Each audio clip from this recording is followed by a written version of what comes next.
എന്താ ചാവ നടക്കുന്നോടി? അതെ, ചാവൻ തന്നെയാ.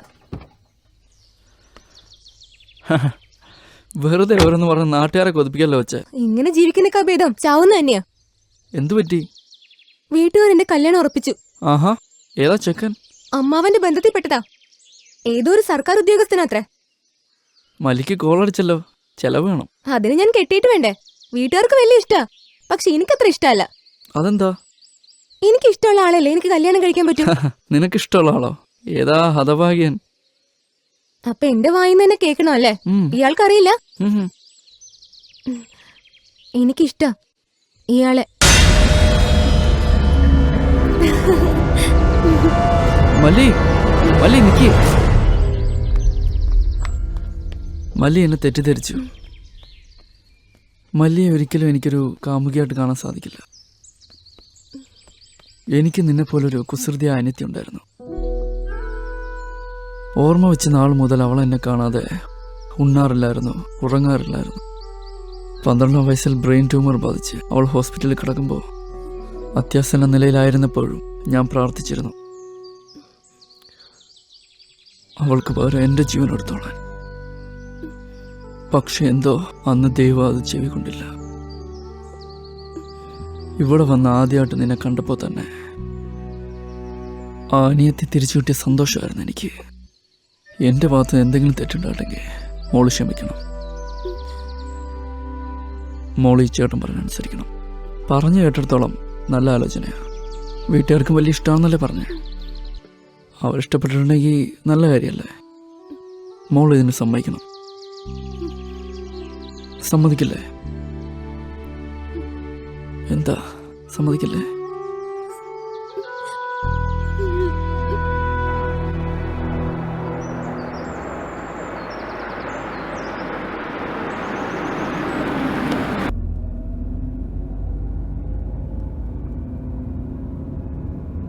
ആ വണ്ടി ഒന്ന് നിർത്തിയേ, ഒന്ന് റിവേഴ്സ് ചെയ്തേ.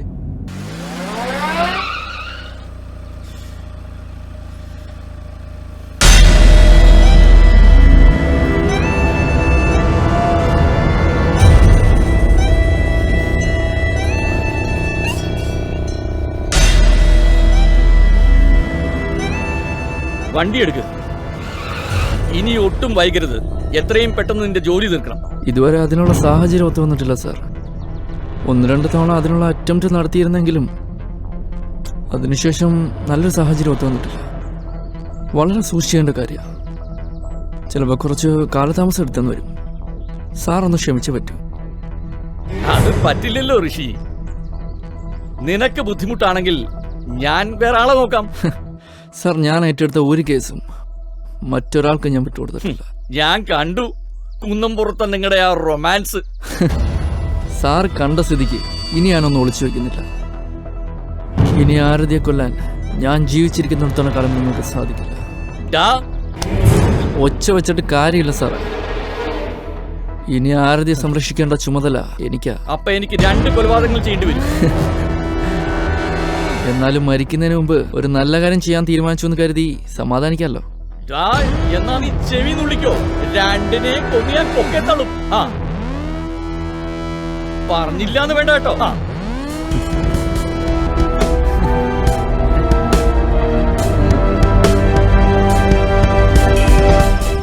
അവളെ എണ്ണത്തോണിലിട്ട് കുളിപ്പിക്കാനല്ല ഞാൻ ഒരാളെ ആവശ്യപ്പെട്ടത്. അതിപ്പോ എനിക്കറിയോ അവനിങ്ങനെ കാല് മാറുമെന്ന്.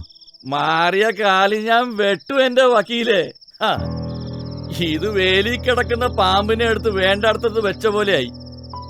എല്ലാത്തിനും ഇയാളെ പറഞ്ഞാ മതിയല്ലോ. ഇരിക്കണ ഇരിപ്പുണ്ടില്ലേ? തനിക്ക് അറിയാമോടോ വക്കീലെ, എന്റെ അച്ഛൻ എനിക്കും ചേട്ടനും സ്വത്ത് തുല്യമായി വീതിച്ചു തന്നു. എന്റെ ദൂർത്ത് കാരണം എനിക്ക് കിട്ടിയതെല്ലാം ഞാൻ നശിപ്പിച്ചു. പക്ഷെ ചേട്ടന് കിട്ടിയത് ഇരട്ടിപ്പിച്ചു. ഒരു അവകാശിയെ കൊടുക്കാതെ ചേട്ടത്തിയമ്മ മരിച്ചപ്പോ ഞാൻ ആശ്വസിച്ചു. അപ്പോഴാണ് ആ പിശാശിന്റെ വരവ്. അവളെ തീർക്കാൻ ഈ വക്കീലിന്റെ തലയിൽ ഉദിച്ച ബുദ്ധിയാണ് ഡ്രൈവർ ഋഷിയുടെ വേഷത്തിൽ പ്രത്യക്ഷപ്പെട്ടത്. ഇപ്പൊ അവളും അവനും ഒന്നായി. എനിക്കിട്ട് പണിയാനുള്ള പരിപാടിയാണ്. ആ റഷ്യല്ലേ, അവനെന്റെ പേഴ്സണൽ അക്കൗണ്ടിൽ നിന്നൊരു പണിയുണ്ട്. ബബ്ബബ്ബബ്ബ. താനൊന്നും ചെയ്യണ്ട, രണ്ടിനെയും ഞാൻ തട്ടും. താനെ ഒന്ന് കൂടെ നിന്ന് തന്നാ മതി.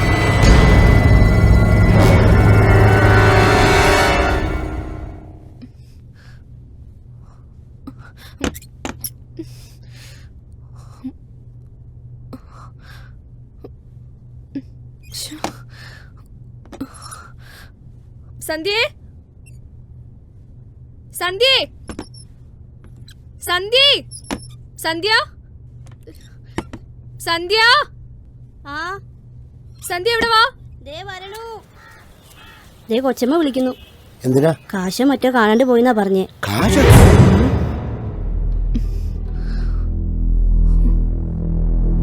കൊച്ചമ്മേ എന്തു പറ്റി? ഇവിടെ വെച്ചിരുന്ന ബാഗ് കാണില്ല. ബാഗോ? ഏത് ബാഗ്? അതിനകത്താ എംപ്ലോയീസിന് കൊടുക്കാനുള്ള സാലറി എമൗണ്ട് വെച്ചിരിക്കുന്നത്. അയ്യോ,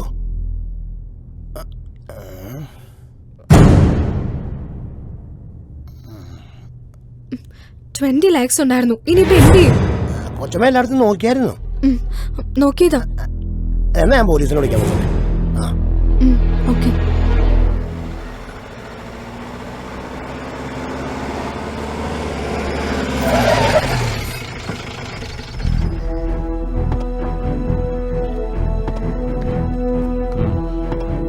ഏത് റൂമിലാ മോഷണം നടന്നത്? മുകളിലാ, കൊച്ചമ്മയുടെ റൂമിലാ. വന്നാട്ടെ സാറേ. വരൂ. മാഡം, ഇത് സാറന്മാര്. എപ്പോഴാണ് ബാഗ് കാണാതായത്? ഇന്ന് രാവിലെ. ഈ റൂമിൽ ആരാണ് താമസം? ഞാൻ. ഇന്നലെ ആ ക്യാഷ് ബാഗ് ഇവിടെ കൊണ്ടുവന്നതിന് ശേഷം വേറെ ആരെങ്കിലും ഈ റൂമിൽ കയറിയായിരുന്നോ? ഇല്ല. ഏയ്,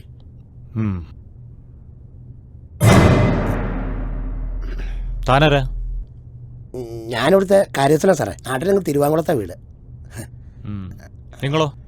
ഞാനിവിടുത്തെ ഇവിടുത്തെ വീട്ടിൽ എന്നോട് ചോദിച്ചോ? എന്നെ കണ്ടിട്ട് തന്നെ ഒരു കള്ളലക്ഷണം ഉണ്ടല്ലോടാ. ഇല്ല സാറേ, ഞാൻ എപ്പോഴും ഇങ്ങനെ തന്നെ അല്ലേ. പിന്നെ വേറെ ആരാ ഇവിടെ ഉള്ളത്?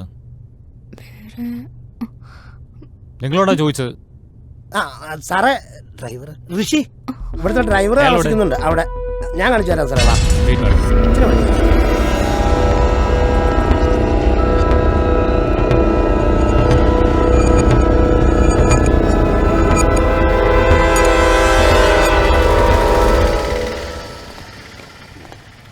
സാറേ, ഇയാളാ.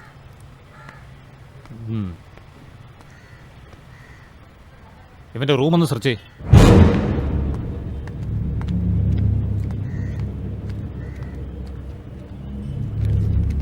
കിട്ടി സാർ. കട്ടിലിന്റെ അടിയിലുണ്ടായിരുന്നു.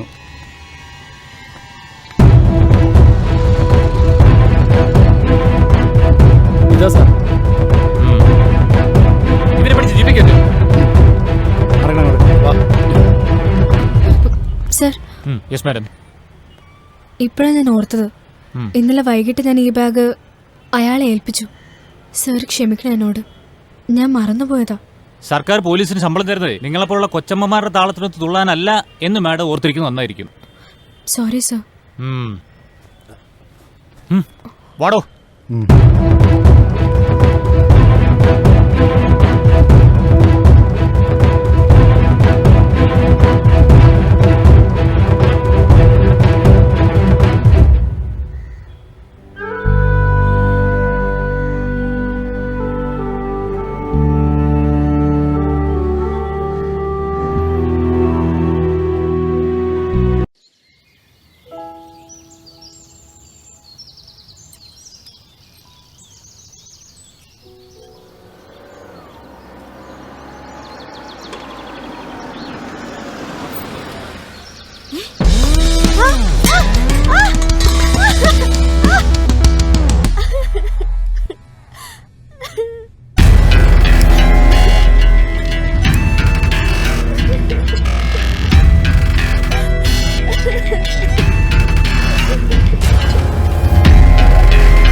ഇക്കാര്യം നീ ആരോടെങ്കിലും പറഞ്ഞാൽ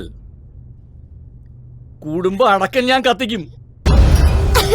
പിന്നെ ഒരെണ്ണത്തിനെ ഞാൻ ബാക്കി വെക്കില്ല.